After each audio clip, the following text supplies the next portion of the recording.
आपकी ये मंदिर वाली जो जगह है वो कितने एकड़ में फैली हुई है?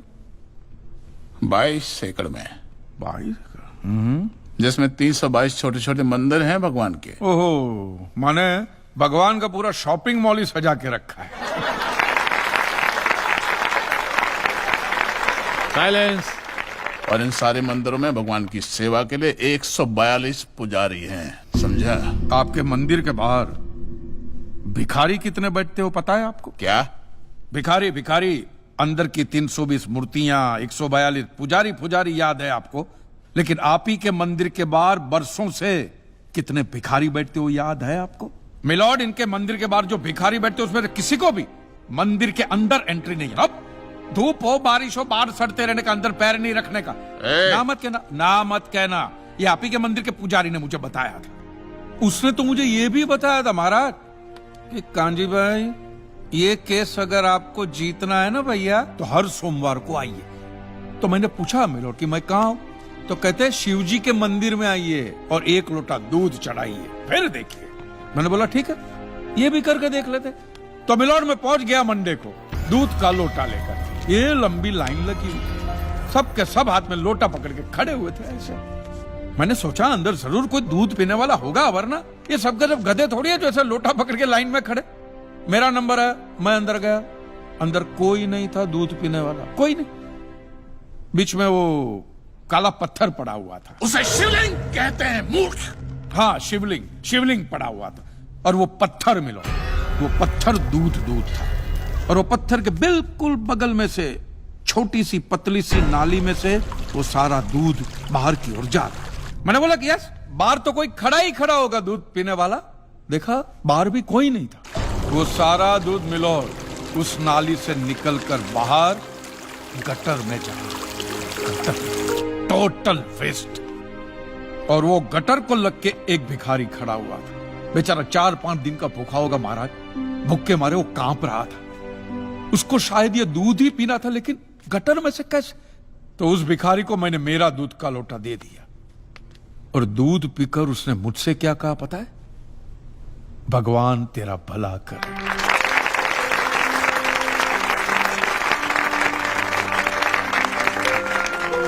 तो मंदिर में आने वाला एक एक इंसान वो पत्थर पे दूध डालने के बजाय किसी गरीब के पेट में डाले ना तो सबसे ज्यादा पुण्य मिलेगा, नहीं? और हाँ मौलवी साहब, किसी दरगाह पे फूलों की चादर उड़ाने के बजाय किसी नंगे फकीर के बदन पे कपड़ों की चादर उड़ाई जाए ना तो अल्लाह को बहुत खुशी मिलेगी। और जीसस के सामने मोमबत्तियां जलाने से अच्छा है किसी गरीब की झोंपड़ी में जलाइए, तो उसके घर में कभी अंधेरा नहीं होगा। क्यों, तुम भी भगवान को नहीं मानते क्या? अरे मैं खुद भगवान हूँ। अच्छा, तो मैं अमिताभ बच्चन हूँ। देखो कांजी, दूध, चद्दर, मोमबत्ती ये सब चढ़ाना एक प्रथा है। भगवान की पूजा अर्चना, इन सब का मूल्य तुम नहीं समझोगे क्योंकि तुम एक नास्तिक हो। जगत की मोह माया से तुम अभी तक मुक्त नहीं हुए। आप तो हो गए हो ना, आप तो बिल्कुल मोक्ष के दरवाजे पे खड़े हो। तो ये जो रीति रिवाज के नाम पे ढोंग चलते उनको बंद करवाइए ना महाराज। शनिवार को हनुमान जी की मूर्ति पे कितना तेल बर्बाद होता है पता है आपको? लोग 2 रुपये के 5 रुपए के सिक्के यूं करके मूर्ति पे चिपकाते हैं। हनुमान जी इन सारे चिल्लर का क्या करेंगे? कांजी भाई बिल्कुल ठीक कह रहे हैं। साईं बाबा अपनी पूरी जिंदगी गरीबों के लिए और गरीबी में जिए।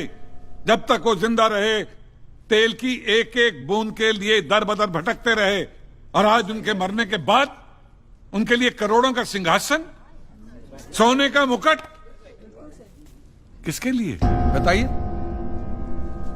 महाराज। एक बात बताइए, जो भी भक्त भगवान की श्रद्धा से सच्चे दिल से भक्ति करता है उस पर तो उस परम कृपालु की कृपा दृष्टि रहती है ना? रहती है ना? आया ना? तो चलिए महाराज, मुझे यह बताइए कि अमरनाथ और वैष्णो देवी की यात्रा पे जाती हुई बस नीचे खाई में क्यों गिर जाती है? वो तो भगवान की भक्ति के लिए जा रहे थे, श्रद्धा से भजन गाते गाते जा रहे थे, तो भगवान ने डायरेक्टली उनको ऊपर बुला लिया और आप मुझे एक गाड़ी ऐसी बताइए जिसका एक्सीडेंट हुआ हो और जिसके अंदर भगवान की मूर्ति या फोटोग्राफ ना हो। बताइए बताइए। I object my Lord. From day one ये आदमी बातों को यूं यूं गोल गोल घुमा रहा है। मिस्टर कांजी, ये कोई डिबेट नहीं है अच्छे बुरे की, ये कोर्ट है और यहां प्रूफ चलता है और हमारे पास प्रूफ है, इंश्योरेंस पेपर्स पर आपके सिग्नेचर्स। इसलिए लीगली आपको कोई हक नहीं बनता इंश्योरेंस कंपनी से पैसे और मांगने का। जहां तक हमारा प्रश्न है, बीमा कंपनी के नियमों को हम नहीं मानते। अगर उन्होंने लिख दिया कि भूकंप जज साहब ने करवाया है, तो क्या जज साहब पैसे देंगे? इसी तरह पॉलिसी में भगवान का नाम लिख देने से भगवान पैसे देने के लिए प्रतिबद्ध नहीं होते। अगर आप चाहते कि भगवान आपके पैसे लौटा दे, तो ये प्रूफ करो कि ये भूकंप भगवान ने किया है, किया ही है ना। इन राइटिंग है, कहीं लिखा हुआ तुम्हारे पास है? Any proof? मिलॉर्ड, ये mister kanji, court of law में सिर्फ दलीलों पर फैसले नहीं होते। आपकी दलीलें, आपके आर्गुमेंट्स आम जनता के लिए कितने भी वैलिड क्यों ना हो, लेकिन अगर आप उन्हें साबित नहीं कर सकते हैं तो उनका कोई मतलब नहीं। आपके पास कोई सबूत है? No milord. In that case यह अदालत आपको 1 महीने का आखिरी मौका देती है। अगली डेट पर अगर आप सबूत नहीं पेश कर सके तो I am afraid you will have to rest your case and all others. Court is adjourned for the day. Relax. अगली बार इस कोर्ट में नजर आया ना तो मानहानि का ऐसा केस ठोकूंगा, पहने हुए कपड़े भी उतर जाएंगे। रिलैक्स।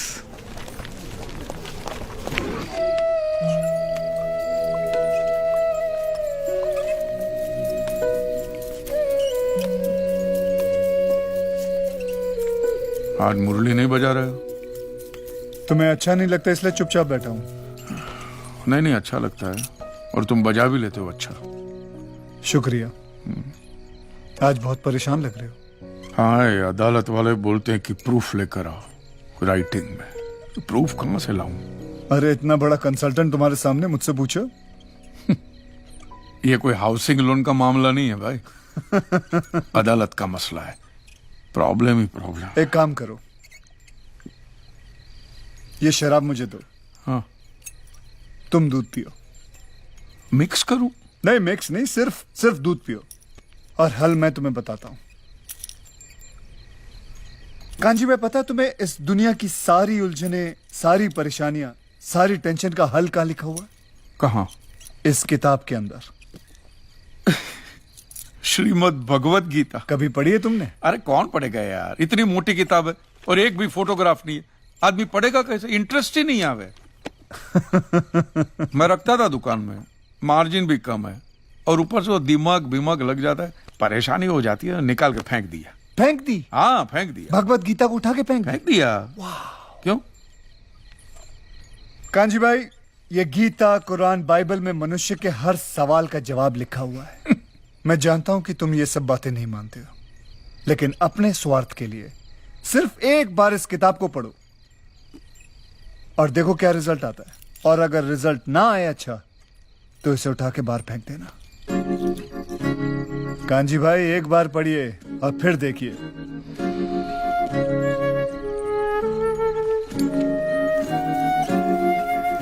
पान पे किए गए मुकदमे की आखिरी पेशी है। क्लेम की रकम है 400 करोड़। क्या कांजी भाई ये केस जीत पाएंगे? ये देखना बाकी है। You may please proceed. Your honour, इससे पहले कि मिस्टर कांजी अपने तीखे और कटाक्ष भरे व्यूज बिना किसी रेफरेंस प्रदर्शित करें, मैं उनसे पूछना चाहता हूं कि उनके पास कोई प्रूफ है जिससे वो साबित कर सके कि उनकी दुकान भगवान ने गिराई है?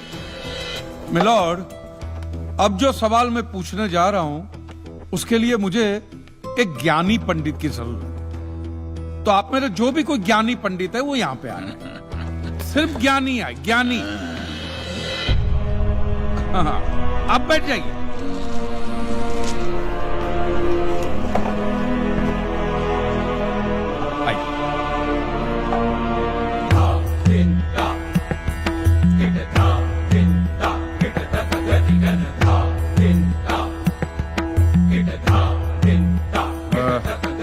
महाराज, आप जो पंडित लोग आपके प्रवचन में जो शास्त्रों की बातें करते हैं, तो शास्त्रों में जो भी लिखा होता है वो सब सही होता है? 100%। ऐसा कहां लिखा है? ये तो आप कह रहे हैं। गीता में लिखा है। अच्छा, क्या लिखा है गीता में?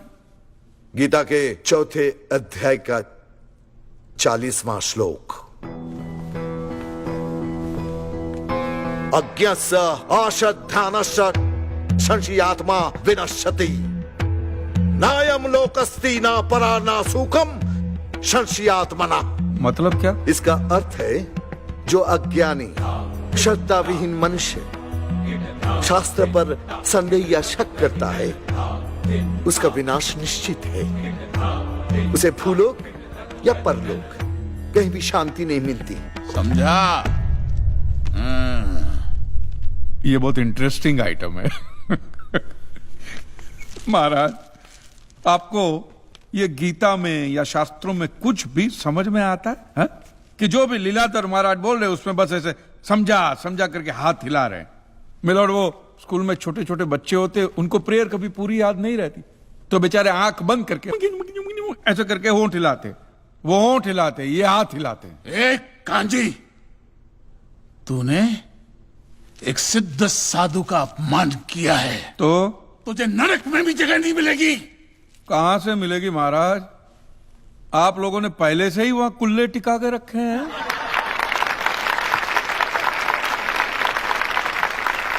तेरा ये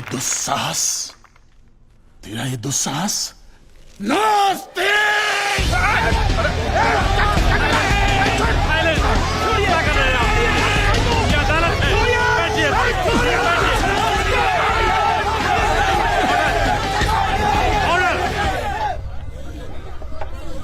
बैठ जाइए।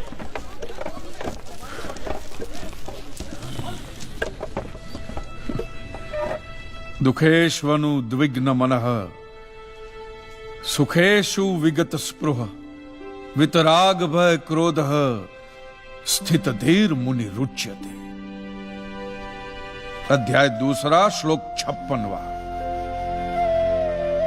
अर्थात जिस मनुष्य के लिए सुख और दुख समान अवस्था है, जो भय और क्रोध से मुक्त है, जो स्थिर बुद्धि वाला है ना, वही सिद्ध पुरुष कहलाता है।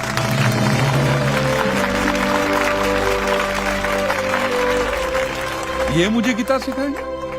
अरे ये क्या गीता सिखाएंगे मिलॉर्ड? इन लोगों की तो आईक्यू भी रूम टेम्परेचर से लो है। आपको 2 बात किया कही मैंने उकसाने के लिए, भड़काने के लिए, मुझे मारने चले हैं। ऐसी है आपकी सिद्धि सिद्धेश्वर? मिस्टर कांजी, उनकी सिद्धि क्या है, यह कोर्ट का मुद्दा नहीं है। कोर्ट का मुद्दा यह है कि आपकी दुकान किसने गिराई। भगवान ने गिराई है। यह आप फैसला सुना रहे। फैसला सुनाना जज साहब का काम है, आपका नहीं। आपको तो सिर्फ प्रूफ करना है कि उस दिन जो भूकंप आया वो भगवान की वजह से आया था, जो प्रूव करना इम्पॉसिबल है। Relax relax relax, nothing is impossible. Swami ji, एक बात बताइए, भगवान ने ही ये भगवत गीता कही है? कही है। और भगवत गीता में जो भी कहा गया है वो सब सच है? 100%। Point to be noted milord. तो मुझे एक बात बताइए कि भगवान ने भगवत गीता के 9वें अध्याय के 8वें श्लोक में क्यों ऐसा कहा है कि पूरी सृष्टि का सर्जन मेरी इच्छा से हुआ है, इसका विनाश भी मेरी इच्छा से होगा, ये पूरी सृष्टि मेरी इच्छा के अधीन है, इसके सर्जन और विनाश के लिए सिर्फ मैं और मैं ही जिम्मेदार हूं।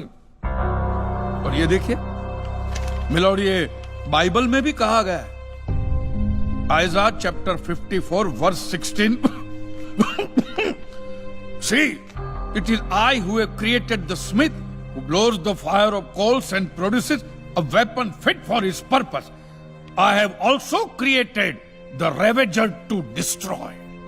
अब ये देखिए, ये कुरान शरीफ में भी है। सूरह जलजला 99 आयत 1 से 8 में भी लिखा है कि जब जमीन अपनी पूरी शिद्दत के साथ हिला डाली जाएगी और जमीन अपने अंदर के सारे बोझ को निकालकर बाहर डाल देगी और इंसान कहेगा कि ये उसको क्या हो रहा है, उस दिन वो अपने ऊपर बीते हालात बयां करेगी, क्योंकि तेरे रब ने उसे ऐसा करने का आदेश दिया होगा।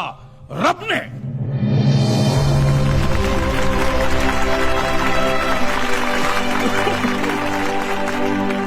इन सारी बातों का मतलब एक ही होता है मिलोन, कि ये भगवान द्वारा किए हुए भूकंप से ही मेरी दुकान गिरी है। मतलब it is an act of God.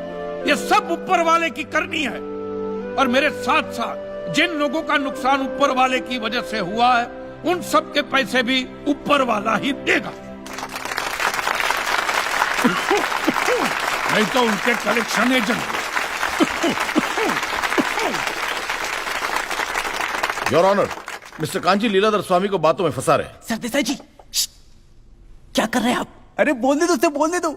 अगर ये प्रूव हो जाता है कि भगवान है तो हम लोग पैसा देने से बच जाएंगे। अच्छा, पूरा दोष अब आप हम पर थोपना चाहते हैं। चुप कीजिए। अपनी स्कीम से बचने के लिए आप भगवान का नाम नहीं ले सकते। चुप कीजिए। क्योंकि भगवान पर सिर्फ हमारा कॉपीराइट है। कॉपीराइट? अरे दो मंदिर क्या बनवा दिए? भगवान आपके बाप का मालूम है? खबरदार, हमारा संप्रदाय तुमको छोड़ेगा नहीं। क्या कर रहे हो? साइलेंस। रिलैक्स। आज तक तो मिलोड सिर्फ इतना ही सुनने में आया था कि भगवान की आरती होती है, आराधना होती है, यज्ञ वगैरह होते हैं। आज तो ये भी सुनने को मिल रहा है कि भगवान के कॉपीराइट भी होते हैं। भगवान के कॉपीराइट ऊपर वाले की ब्रांड बना दी है इन्होंने।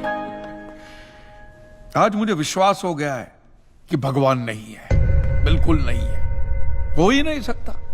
क्योंकि अगर वो होते तो उसने आप जैसे पाखंडियों को तो कब का उठा लिया होता। मुझे जो करना था वो मैंने साबित कर दिया है मिलोड। अब इसका पूरा फैसला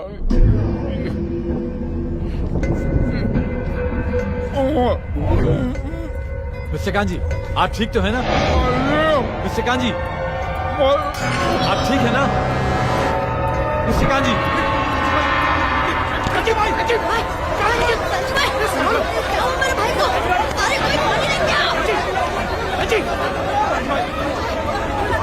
एम्बुलेंस बुलाओ, प्लीज कॉल द एम्बुलेंस।